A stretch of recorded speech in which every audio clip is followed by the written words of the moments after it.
Yuval, how long has been here since last time in Israel? I come to Israel every 3 or 4 months, it seems. What has changed since the last time? There's a lot that's changed in Israel since the last time I was here. I think people have embraced this ever constant trauma and darkness in the air as a sort of new normal. Listening to world news and how people speak about Israel and Jews around the world is very demoralizing, and people are still continuing their lives. They have to work, they go to school, they have families, they have whatever their lives are. Strange thing to be aware of, but that's the new normal. One moment you really remember that touched you during this visit?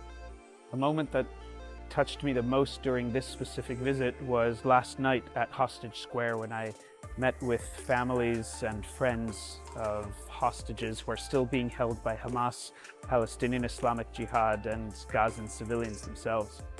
These people stepped into these massive roles of doing everything they can to liberate their loved ones from captivity.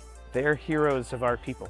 For someone who doesn't know Israel and they see stuff on the news, say it looks normal, what do you have to say to them as someone who visits here in Tel Aviv? One of the reasons I come to Israel so much is because it anchors me to true reality, reminds me that all of my Jewish activism around the world is directly connected to Jewish life here, and we have a symbiotic relationship.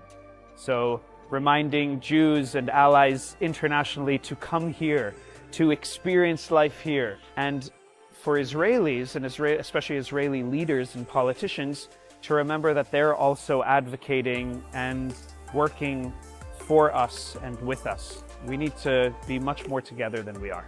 Give us an optimistic message to finish. You know, it's a very hard time to be an Israeli, to be Jewish. To give an optimistic message is to embrace the fact that we can be short-term pessimistic but long-term optimistic. We are fighting and hopeful because we believe that the future can be better, and that's the optimism that's ingrained in the Jewish spirit, in the Zionist spirit, that's ingrained in what Israel is all about. Okay, anything else you gotta say? Am Yisrael Chai.